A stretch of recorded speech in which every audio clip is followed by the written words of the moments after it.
জাতিসংঘ সাধারণ পরিষদের অধিবেশনে অংশ নিতে অন্তর্বর্তী সরকারের প্রধান উপদেষ্টা ডক্টর মোহাম্মদ ইউনূস নিউ ইয়র্কে যাবেন। সাধারণ পরিষদের অধিবেশনে অংশ নিতে যাদের কাজ আছে শুধু তাদের একটি ছোট বহর নিয়ে প্রধান উপদেষ্টা নিউ ইয়র্কে যাবেন বলে জানা গেছে। সোমবার দুপুরে পররাষ্ট্র মন্ত্রণালয়ে সাংবাদিকদের এ কথা বলেন পররাষ্ট্র বিষয়ক উপদেষ্টা মোহাম্মদ তৌহিদ হোসেন।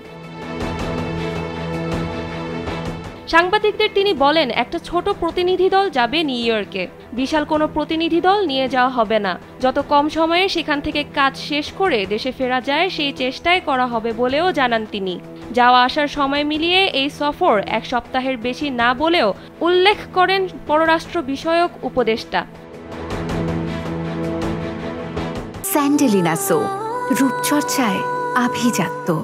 প্রতিনিধি দলে কারা আছেন এবং সংখ্যাটা কত হবে জানতে চাইলে পররাষ্ট্র উপদেষ্টা জানান, এটা এখনও চূড়ান্ত হয়নি, তবে একটা ছোট প্রতিনিধি দল যাবে। একেবারে যাদের কাজ আছে শুধু তারাই যাবে। বাড়তি কোনো লোক এই সফরে থাকছে না। জানা গেছে অন্তর্বর্তী সরকারের প্রধান ডক্টর ইউনূস দায়িত্ব নেওয়ার পর প্রথম বিদেশ সফর হতে যাচ্ছে এটি।